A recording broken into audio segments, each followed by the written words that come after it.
Cuando por la noche usted entra a uno de los cuartos de su casa, lo primero que hace es accionar el interruptor para que se encienda la luz. Y eso seguramente no le sorprende. Ahora, si al accionar el interruptor nada sucede, usted no dice, «Ajá, como lo sospeché, esta electricidad es un fracaso». No, usted no dice eso. Lo más seguro es que usted decida averiguar qué sucede. Pueden ser varias las causas por las que la luz no se enciende. Tal vez el interruptor está roto, o a lo mejor el bombillo o algún fusible están quemados, y hasta pudiera ser que no haya pagado la cuenta de la luz. Usted no puede decir simplemente que la electricidad ha fallado, así que no debe sorprenderse cuando Dios contesta las oraciones. Deberá sorprenderse cuando no las contesta. Y nunca diga que la oración es una pérdida de tiempo. Usted puede decir, algo no está bien. ¿Por qué Dios no ha contestado mi oración? Bien, quiero compartir con usted 6 claves para la oración contestada. Y espero que las grabe en su corazón. Son sencillas, nada realmente nuevo, pero algo que necesitamos recordar en una forma más continua y metódica. Para que sus oraciones sean contestadas, primero, debe orar en el nombre de Jesús. Veamos Juan 14, los versos 13 y 14. Jesús dijo, «Y todo lo que pidiereis al Padre en mi nombre lo haré, para que el Padre sea glorificado en el Hijo». Dios quiere glorificar a su Hijo, el Señor Jesucristo, y esa es la razón por la que debemos orar en su nombre. Y Jesús ratifica esa realidad al decir, «Si algo pidiereis en mi nombre, yo lo haré». Ahora vayamos al capítulo 16, versos 23 y 24, en donde Jesús hace énfasis en el mismo asunto. «En aquel día no me preguntaréis nada. De cierto os digo, que todo cuanto pidiereis al Padre en mi nombre, os lo dará. Hasta ahora nada habéis pedido en mi nombre. Pedid y recibiréis, para que vuestro gozo sea cumplido». Muéstreme una persona cuyas oraciones le son contestadas, y de seguro que esa persona está llena de gozo. Jesús también dijo en Juan 14, 6, «Yo soy el camino y la verdad y la vida. Nadie viene al Padre sino por mí». Y esa es la verdad en cuanto a la oración. No hay forma de llegar a Dios el Padre sino únicamente por medio de su Hijo Jesucristo. Supongamos que usted se pierde buscando una dirección en un lugar que no conoce. Así que detiene a una persona en la calle para que le ayude, y esa persona le dice, «Vaya derecho 3 cuadras más, luego vire a la derecha, verá una casa blanca con una cerca de madera, entonces vire a la izquierda, y esa es una calle sin salida. Recorra 3 cuadras más, vire a la derecha», y usted le interrumpe y le dice, «Un momentito, por favor, no puedo recordar todo eso, déjeme anotarlo». Y la persona que le está dando las direcciones le dice, «¿Sabe qué? Yo estoy yendo en la misma dirección, permítame guiarle. Usted únicamente sígame». Esa persona no solo le señala el camino, sino que, por así decirlo, se vuelve el camino. Jesús no indica el camino, Jesús es el camino hacia el Padre, y cuando usted ora en el nombre de Jesús, Él le lleva a la presencia del Padre. Anota Efesios 2:18. «Porque por medio de Él los unos y los otros tenemos entrada por un mismo Espíritu al Padre». ¿Qué significa orar en el nombre de Jesús? Significa orar con su autoridad. Cuando usted pone su firma en un cheque y se lo da a alguien, esa persona va al banco y lo efectiviza. El banco le entrega la cantidad de dinero estipulada en el cheque, porque ese cheque lleva su nombre, lleva su firma, y con su firma usted le autoriza al banco la entrega de ese dinero. Trate de ir a cualquier banco y hacer efectivo un cheque que no tiene ninguna firma, y le aseguro que estará metiéndose en profundos problemas. Cuando pedimos en el nombre de Jesús, no estamos simplemente rociando con algún polvito mágico oraciones al decir en el nombre de Jesús, abracadabra, que lo que he pedido se haga. No, no es así de ninguna manera. Orar en el nombre de Jesús significa, primero, obedecer su mandato. Segundo, hacer algo aprobado por Él. Tercero, saber que eso le dará honor y gloria a Él. Y cuarto, saber que el Padre será glorificado por lo que hacemos en el nombre de Jesús. Si usted ora sin usar el nombre de Jesús legítimamente, no tiene ninguna razón para esperar que su oración sea contestada. Ahora, obviamente, el orar en el nombre de Jesús significa que usted debe ser salvo, que debe ser su discípulo y que debe estar en comunión con Él para conocer su voluntad. No solo ora en el nombre de Jesús, sino que también ora en el Espíritu. Veamos Efesios 6:18. Orando en todo tiempo, con toda oración y súplica en el Espíritu, y velando en ello con toda perseverancia y súplica por todos los santos. Así como se debe orar en el nombre de Jesús, hay que orar en el Espíritu. Casi al final del Antiguo Testamento hay un versículo muy interesante. Busque Zacarías 12:10. Dios habla de lo que hará en los últimos días, cuando los judíos como nación vengan a Jesús. Y derramaré sobre la casa de David y sobre los moradores de Jerusalén espíritu de gracia y oración, y mirarán a mí, a quien traspasaron, y llorarán como se llora por hijo unigénito, afligiéndose por él como quien se aflige por el primogénito. Hay muchas cosas maravillosas en este versículo, pero lo que más me bendice es que Dios dice que hay un Espíritu, el Espíritu Santo, que es el Espíritu de gracia y de oración. ¿Tiene usted dificultades al orar? ¿Sabe por qué? Porque no está lleno del Espíritu. Porque cuando lo esté, la alabanza y la oración fluirán de su Espíritu. Usted estará constantemente alabando a Dios y constantemente suplicando en oración. Dios dice que un día Él va a derramar su espíritu de gracia y oración sobre los judíos, pero Él ya ha derramado su espíritu de gracia y oración sobre usted. Por lo tanto, usted debe orar en el Espíritu. En la pequeña epístola de Judas, el verso 20, dice, «Pero vosotros, amados, edificando sobre vuestra santísima fe, orando en el Espíritu Santo». ¿Había notado eso? ¿Cómo se desafía usted mismo? Orando en el Espíritu Santo. ¿Por qué es tan importante orar en el Espíritu? Bien, sabemos que cuando oramos en el nombre de Jesús, oramos con autoridad. Pero cuando oramos en el Espíritu, oramos con fortaleza para que Él nos ayude. Déjeme, le muestro algo en Romanos 8:26. Y de igual manera, el Espíritu nos ayuda en nuestra debilidad, pues que hemos de pedir como conviene no lo sabemos. Pero el Espíritu mismo intercede por nosotros con gemidos indecibles. Mi amigo, esto significa que cuando usted ora, no lo puede hacer sin el Espíritu, y Él no lo hará sin usted. Es el Espíritu el que ora.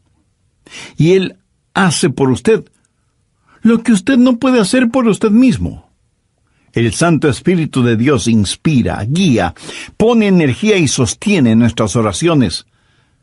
Nuestro espíritu humano es débil, y aunque el espíritu esté dispuesto, nuestra carne es débil. Por lo tanto, el Espíritu Santo nos ayuda en nuestra debilidad. No hay ninguno de nosotros que alguna vez no haya dicho, «Fallé en mi vida de oración. Ojalá pudiera orar más. ¿Por qué no puedo hacerlo?» Le diré por qué no oramos más. Francamente, porque somos débiles. Pero nuestra debilidad no debe convertirse en incapacidad, sino más bien en fortaleza, porque la Biblia dice que cuando somos débiles, somos fuertes. Si aprendemos a depender en el Espíritu Santo, quien nos ayuda en nuestras debilidades, inspirándonos, guiándonos y capacitándonos. Más aún, Él nos ayuda en nuestra ignorancia. Pues ¿qué hemos de pedir como conviene? No lo sabemos. ¿Alguna vez ha pensado en eso? Estuve una vez en una conferencia bíblica en Dallas. Al finalizar la conferencia, 2 jóvenes estudiantes se me acercaron y uno de ellos me preguntó, «Pastor, ¿usted ora?» Le respondí que sí. Entonces me dio una pequeña tarjeta diciéndome, «Aquí están nuestros nombres.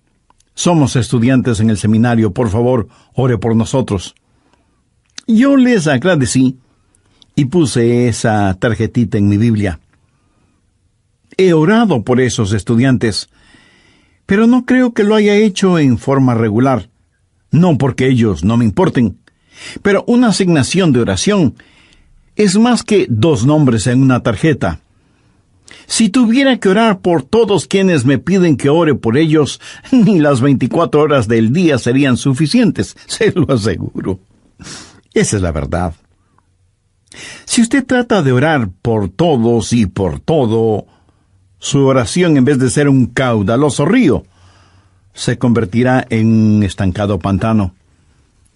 La oración, para que sea poderosa, tiene que ser canalizada. Cuando alguien me dice que está orando por mí, me siento increíblemente bendecido.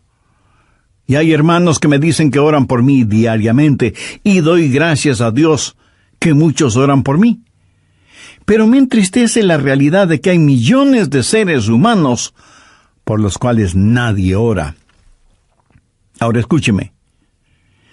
Yo no deseo estar en la lista de oración de alguien, a menos que el Espíritu Santo haya puesto primero mi nombre en el corazón de la persona que dice que ora por mí. Y cuando usted está orando por otras personas en forma individual, muchas veces no sabrá cómo orar por ellos. Por ejemplo, su tía Rosita está enferma, y usted ora, «Señor, restaura la salud de tía Rosita». ¿Cómo sabe que Dios no está preparando a tía Rosita para llevársela al cielo? Y usted ora para que tía Rosita todavía se quede en la tierra, mientras que, de acuerdo a Juan 17:24, Jesús ora y dice, «Padre, aquellos que me has dado, quiero que estén donde yo estoy». ¿Dónde está Jesús? En el cielo. ¿Dónde está la tía Rosita? Todavía en la tierra. En las reuniones de oración, más se ora para que la gente sea sanada que lo que se ora para que la gente sea salvada. Parece que estamos más interesados en mantener a los salvos fuera del cielo que a los perdidos fuera del infierno. No sabemos orar como debemos orar. Cuando Saulo perseguía a los seguidores de Cristo, antes de que fuera el apóstol Pablo, me pregunto qué oraba la iglesia en relación con Saulo. Si yo hubiera vivido en esa época, seguro que hubiera orado, «Señor, mira cómo este Saulo nos persigue. Elimínalo, evapóralo, Señor, haz algo con él». Y ciertamente, Dios hizo algo con él, pero no precisamente como se lo pedimos. Dios lo transformó en el poderoso apóstol Pablo. A veces no sabemos ni lo que pedimos. Por eso el Espíritu Santo que intercede por nosotros dice, «Señor, esto es lo que Adrián está pidiendo, pero esto es lo que en realidad necesita». El Santo Espíritu de Dios nos ayuda en nuestras debilidades cuando nosotros no sabemos cómo orar, por qué orar, o cuando no tenemos la fortaleza, ni la energía, ni el deseo de orar. E intercede con nosotros, como la Biblia lo dice en Romanos 6:26, pero el Espíritu mismo intercede por nosotros con gemidos indecibles. Ni usted ni yo, nadie puede orar como el Espíritu Santo puede hacerlo. Y la expresión gemidos indecibles era utilizada para describir los dolores de una mujer dando a luz. Eso, mi amigo, es orar en el Espíritu. Intercede por nosotros con gemidos indecibles, porque muchas veces nosotros no sabemos qué pedir. Algunos años atrás, yo viví la experiencia de un profundo dolor emocional y espiritual a tal grado que no podía ni siquiera articular una sencilla oración. Lo único que podía hacer era quejarme. Pero el Santo Espíritu de Dios escuchó mi oración, y Él llevó mi dolor, mi súplica, hasta el trono de la gracia y la misericordia de Dios. Entonces usted ora primero en el nombre de Jesús, segundo en el Espíritu Santo. Para orar en el nombre de Jesús, usted tiene que ser salvo, y para orar en el Espíritu, usted tiene que ser lleno del Espíritu Santo de Dios. Tercero, usted debe orar en obediencia a Dios. Es una malvada necedad el esperar que Dios escuche sus oraciones cuando usted no está viviendo en obediencia a Él. Lo triste es que hay personas que tienen la idea de que Dios les bendecirá, aún en su desobediencia. Razone esto un instante. Si usted está viviendo una vida de desobediencia, y aún así Dios contesta sus oraciones, ¿qué es lo que Dios está haciendo? Está animando y recompensando su pecado. Pero escúcheme, Dios le ama demasiado como para hacer eso. Veamos el Salmo 66. Quiero mostrarle algo. Salmo 66, verso 18. Este es un versículo que debería estar subrayado en su Biblia. Si en mi corazón hubiese yo mirado la iniquidad, el Señor no me habría escuchado. Ahí lo tiene, en blanco y negro y bien impreso. Y usted no tiene que ser un científico aeroespacial para entender eso, ¿verdad? Muchos hablan de las grandes promesas en la oración. Bien, esta es una promesa. Si en mi corazón hubiese yo mirado la iniquidad, el Señor no me habría escuchado. Ahora, note que no dice, si hubiera pecado, Dios no me escucharía. Dios no le escuchará a usted. Dios no me escuchará a mí. Dios no escuchará a nadie que tenga iniquidad en su corazón. Iniquidad significa el hacer trato con el pecado, sentirse en paz haciendo el pecado. Y si yo tengo cualquier iniquidad en mi corazón, Dios no me escuchará. Ora usted a Dios. Si tiene algún pecado en su corazón, ¿cómo puede esperar que Dios le escuche? Para que Dios le escuche, usted tiene que arrepentirse de sus pecados y tener a Jesús como su Salvador y Señor. De vez en cuando alguien me dice, pastor, Dios me ha dado la habilidad de decir hermosas oraciones. Y si Dios mismo me ha dado esa habilidad, quiero decir que Él está impresionado con mis oraciones. Mi amigo, hay una buena palabra griega para describir lo que usted está diciendo. Tontería. Escúcheme, Dios no se impresiona con sus oraciones, pero sí se impresiona con su necedad. Veamos lo que dice Isaías 1:13. No me traigáis más vana ofrenda. ¿Sabe usted lo que es una vana ofrenda? Es solo una oración vacía. No me traigáis más vana ofrenda. El incienso me es abominación. Aquí ellos estaban en el templo quemando incienso, ofreciendo incienso en el altar.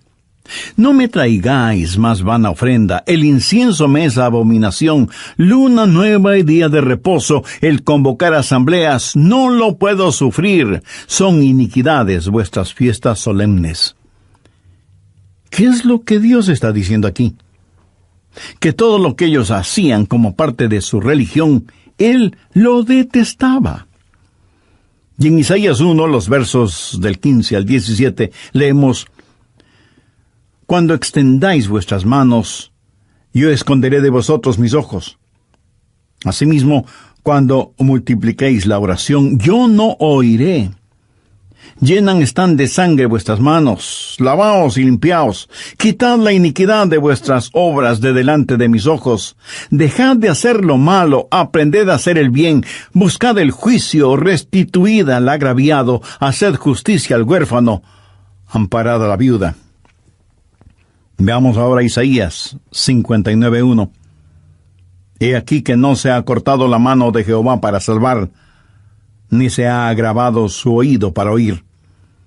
Dios no se ha vuelto manco ni sordo, pero vuestras iniquidades han hecho división entre vosotros y vuestro Dios, y vuestros pecados han hecho ocultar de vosotros su rostro para no oír.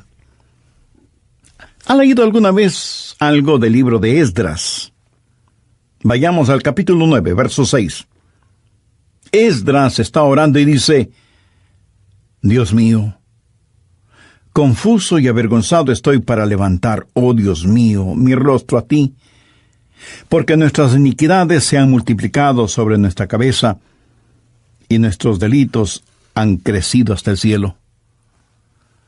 Mi amigo, debemos orar en obediencia. Para resumir un poco todo esto, vamos a la primera epístola de Juan. No el Evangelio de Juan, sino la primera epístola de Juan, capítulo 3, verso 22. Y cualquier cosa que pidiéramos, la recibiremos de Él, porque guardamos sus mandamientos y hacemos las cosas que son agradables delante de Él. Los rebeldes jamás verán sus oraciones contestadas. Déjeme retroceder un poco las páginas de la historia.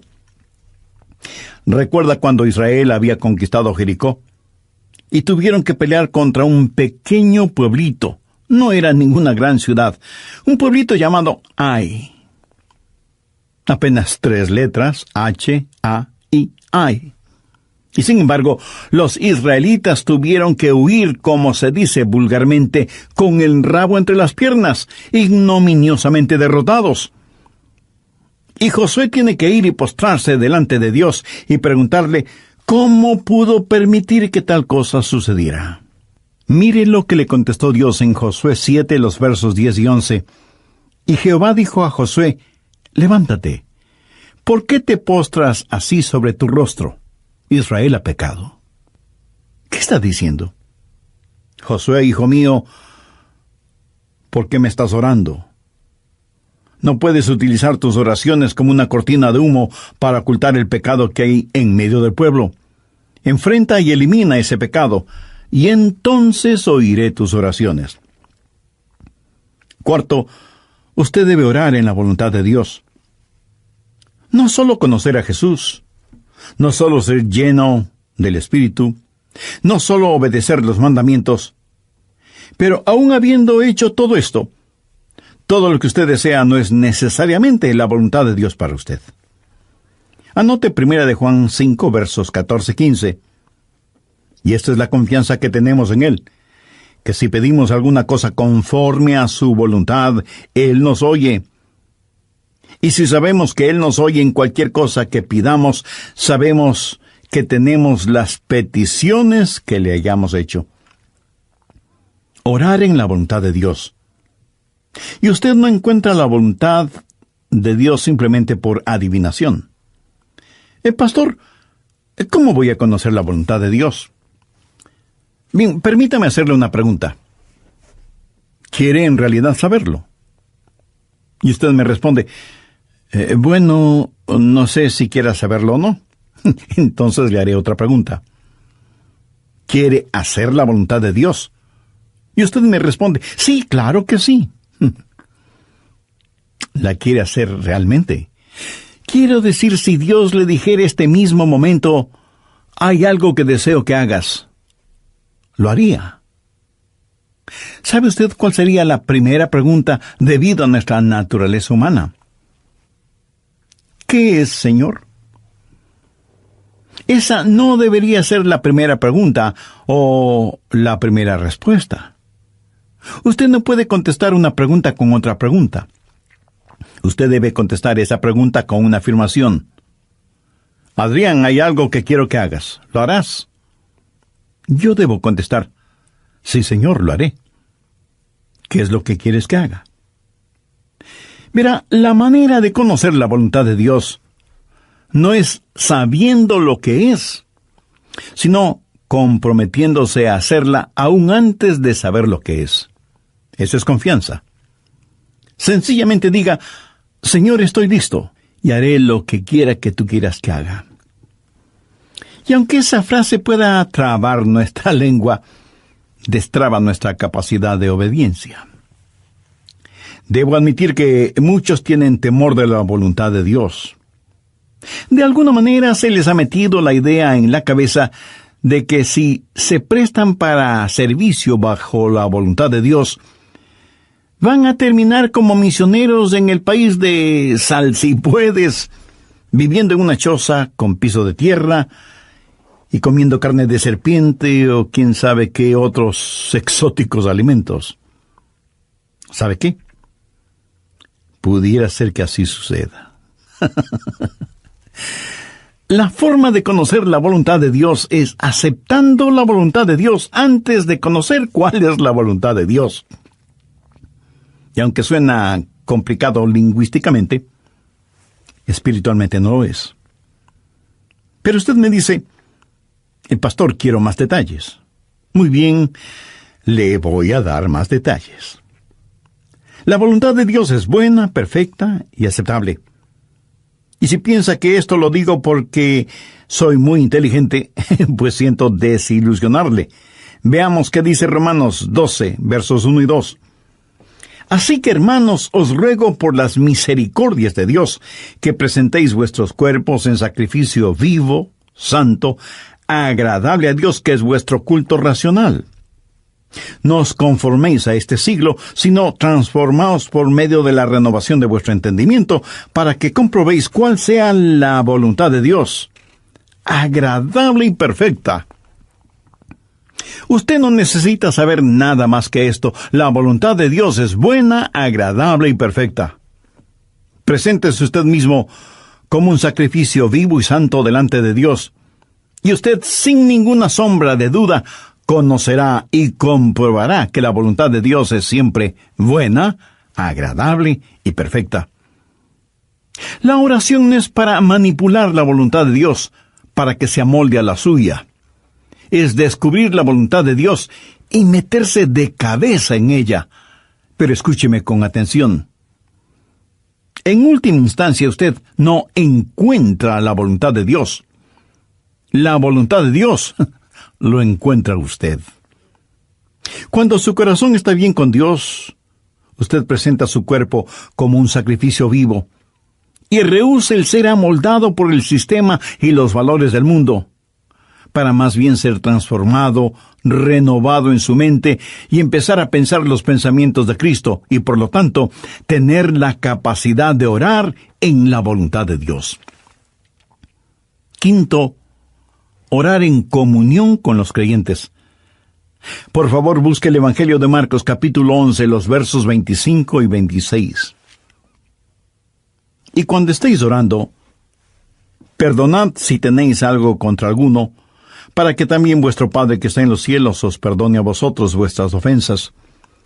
Porque si vosotros no perdonáis, tampoco vuestro Padre que está en los cielos os perdonará vuestras ofensas.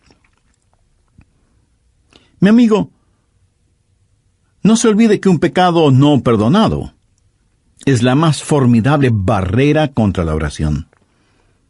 Tantas personas se preguntan por qué sus oraciones no son contestadas cuando están guardando tremendos resentimientos en su corazón. Le pregunto, ¿ese resentimiento, ese enojo, vale la pena tenerlo? Lo que es peor, ¿vale la pena ir acumulándolo, guardándolo, hasta que por fin estalla, hiriendo no solo a quienes motivaron ese enojo, sino a usted mismo? La satisfacción carnal de guardar un resentimiento contra alguien no vale de ninguna manera la pena porque impide que nuestras oraciones sean contestadas.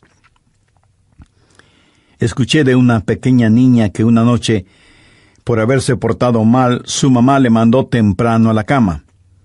Pero antes de acostarse, la niña debía orar. Ella así lo hizo. Oró por su hermana y su hermano, oró por su papá y su abuelita, oró por sus amigas en la escuela, oró por su profesora, oró por su perro y por su gato, y finalizó con un alegre amén. Luego, mira, su madre le dijo: como habrás notado, mamá, tú no estuviste en mi oración. Me imagino que esa oración no habrá salido de ese cuarto, menos habrá llegado al cielo. Pero hay una profunda lección en esto. Sería una temeraria necedad si alguien, teniendo un espíritu no perdonador, pretende que sus oraciones sean contestadas. Y esto es verdad de manera especial entre marido y mujer.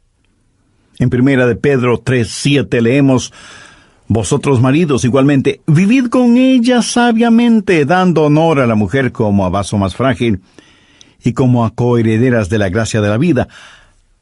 ¿Para qué? Para que vuestras oraciones no tengan estorbo. Muchos esposos y esposas, aun siendo creyentes, viven como perros y gatos, son como palo y piedra, y aun así se preguntan por qué sus oraciones no son contestadas. Sexto, usted debe orar en fe. En Mateo 21:22 leemos: y todo lo que pidiereis en oración, creyendo, lo recibiréis. Por favor, subraye en su Biblia la palabra creyendo. Ore creyendo, y todo vendrá.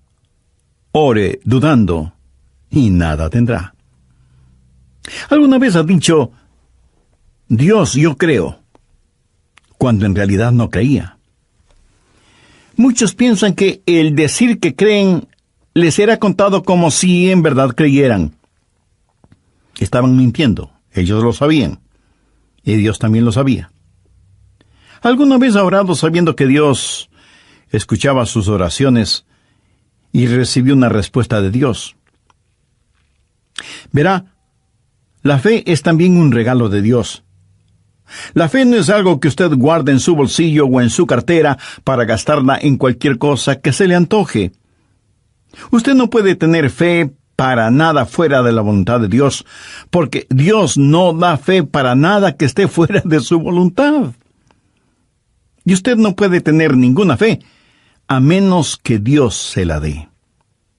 Y no faltará quien pregunte: ¿por qué no tengo más fe?